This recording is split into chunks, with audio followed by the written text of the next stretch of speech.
Good evening, it's 8 o'clock. I'm Sally Burdett, live from Johannesburg. Here are your headlines.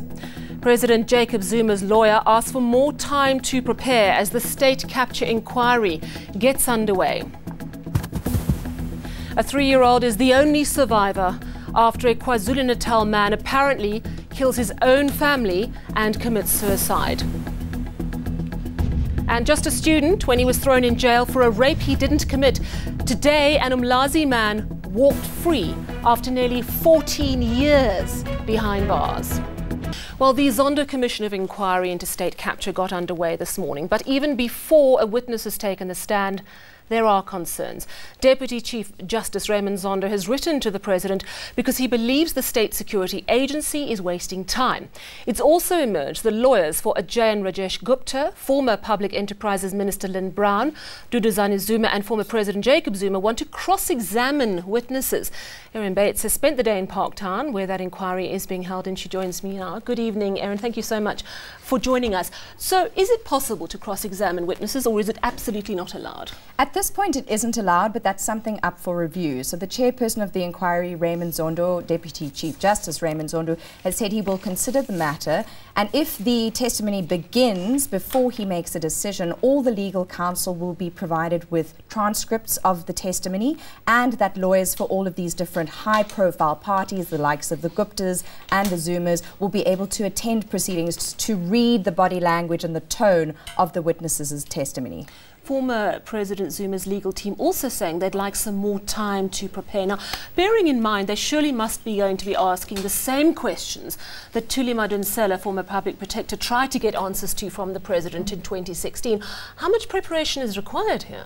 Well, what is interesting is that the inquiry goes beyond the Public Protector's State of Capture report. They're also incorporating reports from Parliament, inquiries into Eskom, Denel and other state-owned enterprises, and other testimony which is coming forward from witnesses, although we did worryingly hear that the response has not been as good as hoped. So that will add to the scope and the substance of what the inquiry is looking into, which means the council may have grounds for saying we need more time. What's the issue with security clearance? Why couldn't this have been done 3 months ago? That's precisely the question. We don't know, but it's certainly been a hindrance in order to begin the work of the inquiry. Investigators 3 months ago, we heard, needed special clearance in order to do undercover investigations. We hear now that the State Security Agency simply has not provided that clearance. And finally, a broader question. You know, Erin, we've had the Farlam Commission into Marikana, Sariti Commission into the arms deal, the Life Esidimeni inquest, no prosecutions, millions of rands spent.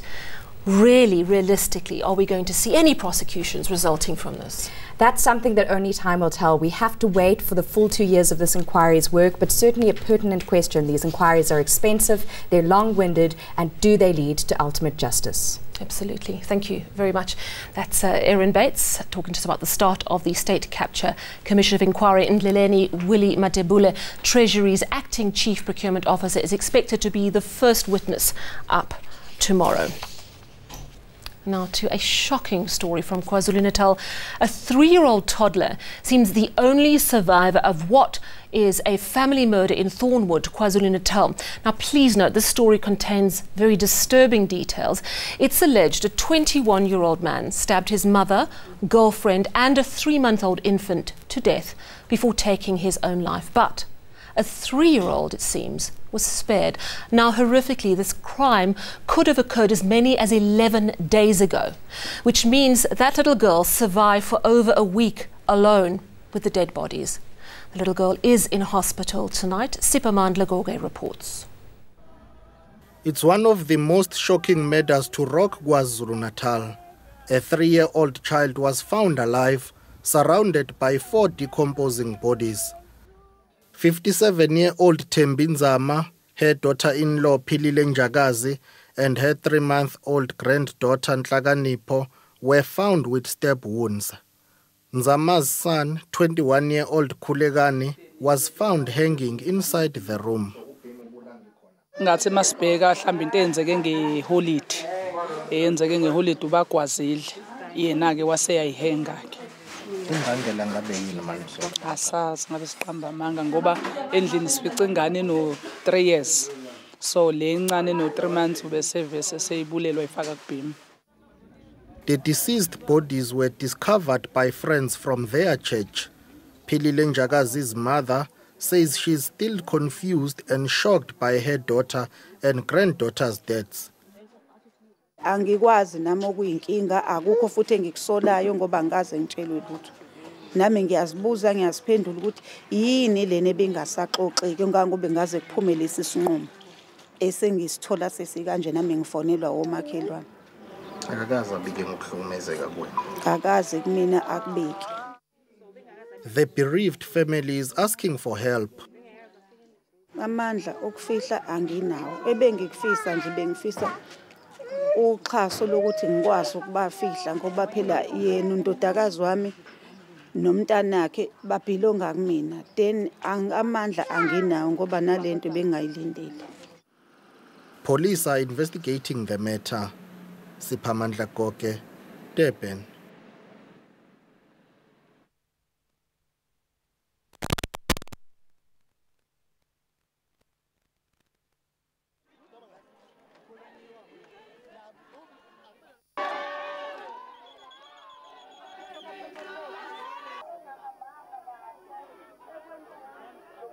Leave because of some reasons that we do not understand at the moment, because resident is actually listening, even people chanting. Let's actually try and go for the youth for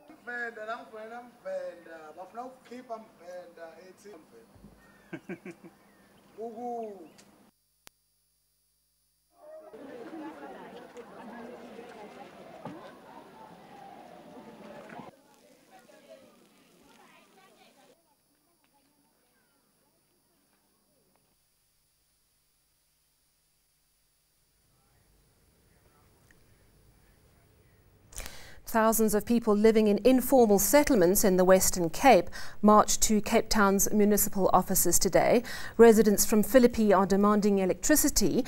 Now, this makes them particularly vulnerable to crime at night. The city of Cape Town already says its hands are tied as the land belongs to multiple private owners. However, it has promised to install high mast lights at the settlement's boundary. This is where there's a sliver of land that is owned by the city.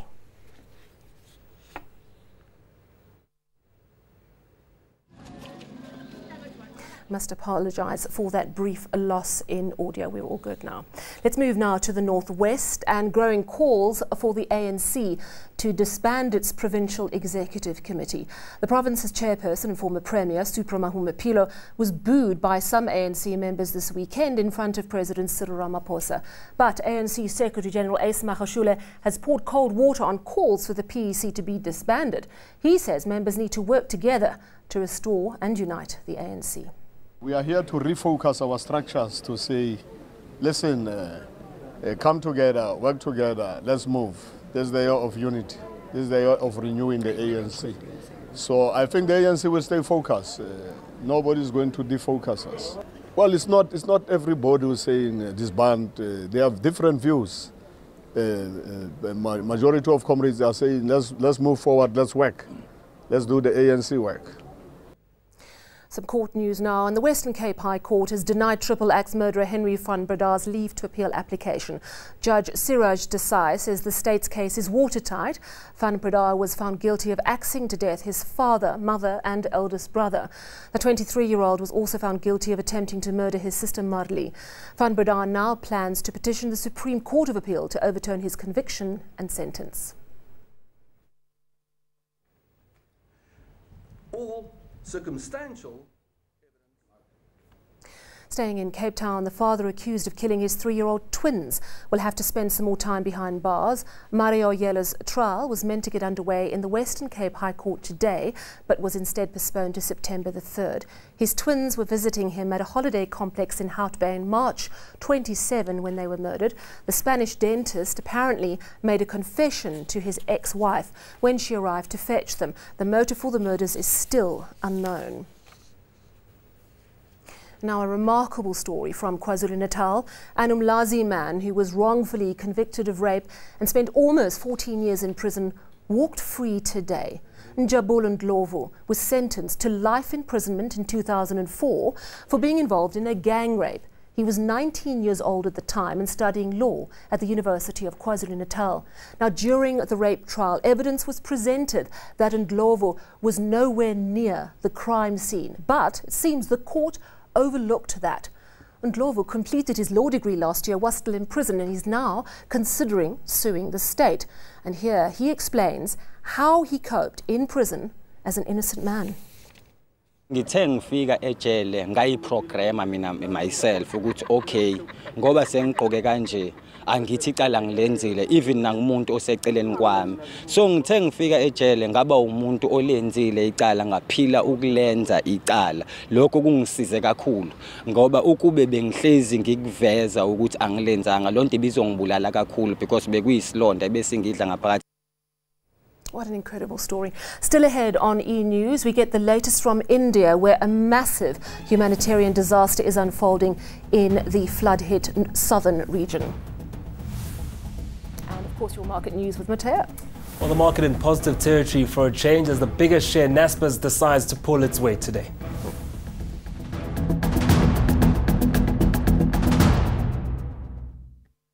It's time now to talk money with Mateo Kharipa. Evening again, Mateo. Now, Transnet results are out. Can't be an easy time to release your results. Last week, your CEO is suspended along with 2 other executives.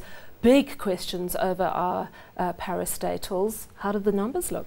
Well, Siyabonga Gama actually stepped up to the podium today with an axe in his head. Of course, he had been, tabled with that suspension last week, but he came out to give the results, and according to him, it would have been the greatest results from Transnet had they not had that irregular expenditure. So what they did was, in terms of the external auditors, Sizwe and Saluba Koboto, they went back as far as 2009 to look at some of the contracts that Transnet has been involved in and found a lot of irregular expenditure. In fact, the irregular expenditure from 2017 was at around 600 million rand. But, today they announced that 8.1 billion rand of irregular expenditure, and that immediately put the company under a qualified audit, with Sizwe and Saluba Koboto saying they're concerned that the company won't be a going concern or a company that can run on its own. We do remember, of course, that Transnet has a lot of loans that it's asked from lenders, and it's really, it's got clauses in those loans that say if you do get a qualified audit, we have every right to come and ask for our money back.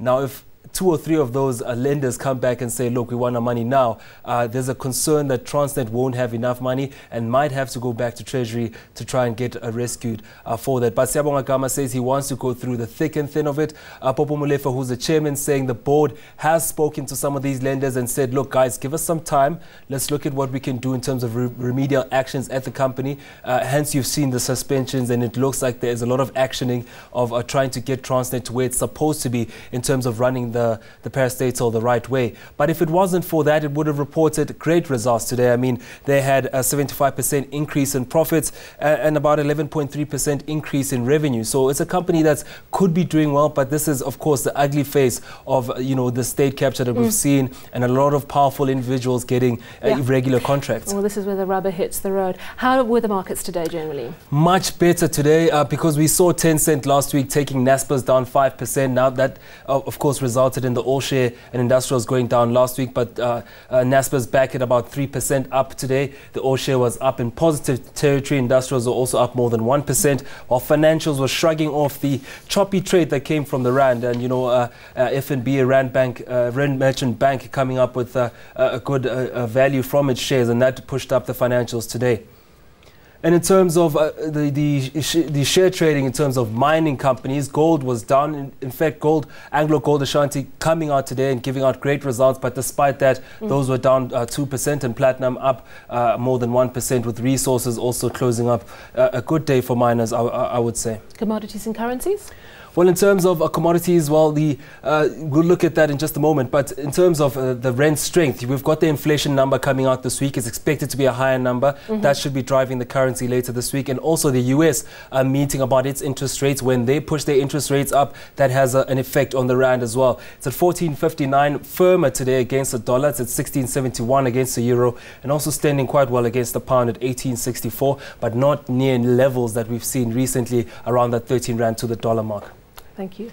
And in terms of gold, well, gold reflected what the miners were saying today. There wasn't much share trading with the companies, and it was at $1,187 an ounce. And platinum also down today, still at those 10-year lows at $700 per ounce there, with Brent crude also keeping low today at $72.25 a barrel. Thank you so much, Moteo. Let's move now to international news and the devastating floods in southern India.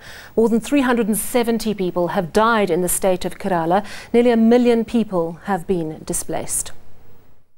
India's state of Kerala has been turned into a mass of water. Thousands of homes are submerged and some residents have had to use rowing boats to escape. Everything in our house, the very foundation of our house is gone. All our life's belongings have gone. I'm staying in a relief camp and I need help. The flooding is the worst in over a century. Close to 1 million people have been taking shelter in relief camps.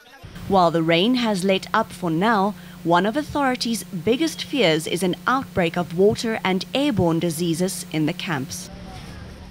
And finally, best to send your beloved dogs out of the room for the story about the latest dessert craze. Don't worry. Now, these images are not of a real puppy. It's actually all ice cream, I promise. Puppy craze customers are flocking to a restaurant in Taiwan for this creamy frozen feast. The puddings take about 5 hours to make, and you can choose to have your frozen pooch in chocolate, milk tea or peanut-flavoured ice cream.